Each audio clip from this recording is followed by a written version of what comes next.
जय प्रभु यीशु। आमीन। हालेलुया। सिमसोन और तिम्ना नगर की स्त्री। 14वां।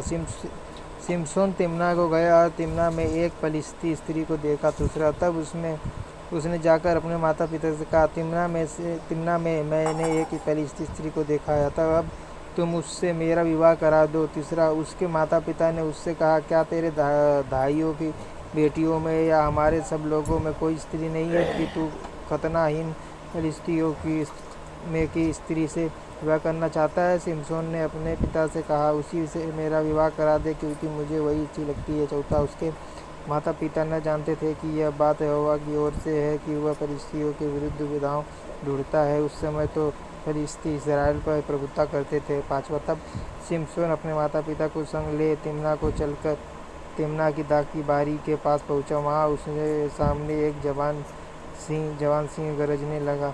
6। तब यहोवा का आत्मा उस पर फल से उतरा, और यद्यपि उसके हाथ में कुछ न था, तो भी उसने उसको ऐसा फाड़ डाला जैसे कोई बकरी का बच्चा फाड़े। अपना यह काम उसने अपने पिता या माता को न बतलाया।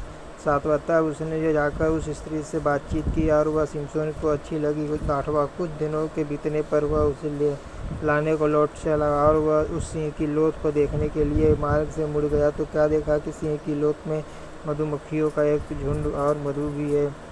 9वां। तब वह उसमें से कुछ हाथ में लेकर खाते खाते अपने माता पिता के पास गया और उनको यह बिना बताए कि मैंने उसको सिंह को लोथ में से निकाला है, कुछ दिया, और उन्होंने भी उसे खाया। 10वां। तब उसका पिता उस स्त्री से यहाँ गया, और सिमसोन ने जवानों की रीति के अनुसार वहाँ भोज दिया।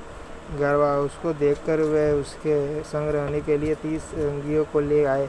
12वां। सिमसोन ने उनसे कहा, मैं तुमसे एक पहेली कहता हूँ, यदि तुम इस भोज के 7 दिनों के भीतर उसे बूझकर अर्थ बता दो तो मैं तुमको 30 कुर्ते और 30 जोड़े कपड़े दूंगा। 13वां। और यदि तुम उसे न बता सको तो तुमको मुझे 30 कुर्ते और 30 जोड़े कपड़े देने पड़ेंगे। उन्होंने उससे कहा, अपनी पहेली कि हम उसे सुने। 14वां। उसने उनसे कहा, खाने वाले में से खाना और बलवंत में से मीठी वस्तु निकली। इस पहेली का अर्थ वे 3 दिन के भीतर न बता सके। 15वां।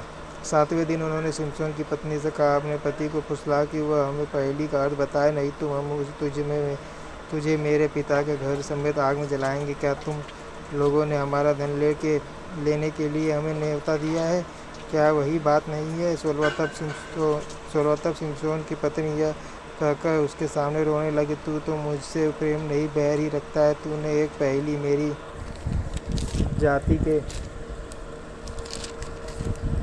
जाति के लोगों से तो कही है, परंतु मुझको उसका अर्थ भी नहीं बताया। उसने कहा, मैंने उसे अपने माता पिता को भी नहीं बताया, फिर क्या मैं तुझको बता दूँ? 17वां। भोज के 7 दिनों में वह स्त्री उसके सामने रोती रही, और 7वें दिन जब उसने उसको बहुत तंग किया तब उसने उसको पहेली का अर्थ बता दिया। तब उसने उसे अपनी जाति के लोगों को बता दिया। 18वां। तब 7वें दिन सूर्य डूबने न पाया था कि उस नगर के मनुष्यों ने सिमसोन से कहा, मधु से अधिक क्या मीठा और सिंह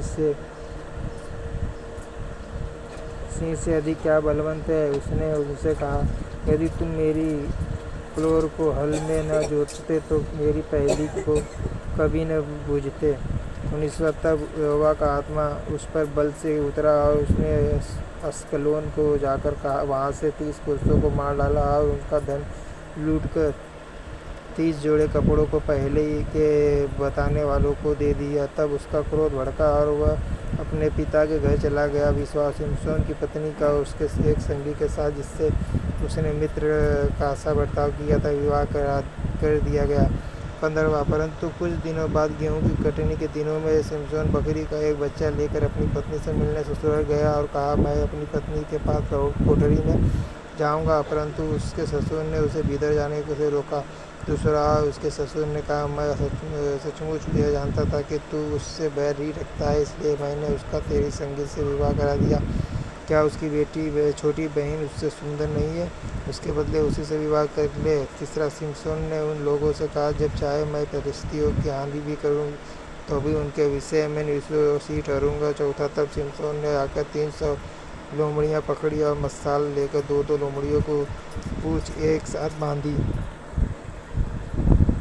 न्यायियों 14.17-15.13 और उनके बीच एक मसाल बांधी। पाँचवा, तब मसालों में आग लगाकर उसने लोमड़ियों को फरिश्तों के सहित खड़े खेतों में छोड़ दिया और फूलों के ढेर वरन खेले खेत और जैतून की बारियां भी जल गईं। छठा, तब फरिश्ते पूछने लगे, यह किसने किया है? लोगों ने कहा, उस तिम्नी के दामाद शिमशोन ने। यह इसलिए किया कि उसके ससुर ने उसकी पत्नी का उसके संगी से विवाह कर दिया। तब फरिश्तियों ने जाकर उसकी पत्नी और उसके पिता दोनों को आग में जला दिया। सातवां, शिमशोन ने उनसे कहा, तुम जो ऐसा काम करते हो इसलिए मैं तुमसे बदला लेकर ही चुप रहूँगा। आठवां, तब उसने उसको अति निष्ठुरता के साथ बड़ी मार से मार डाला। तब जाकर एताम नामक चट्टान की एक दरार में रहने लगा। जय प्रभु यीशु। आमीन। Hallelujah, hallelujah, hallelujah, hallelujah, hallelujah. जय प्रभु यीशु। आमीन।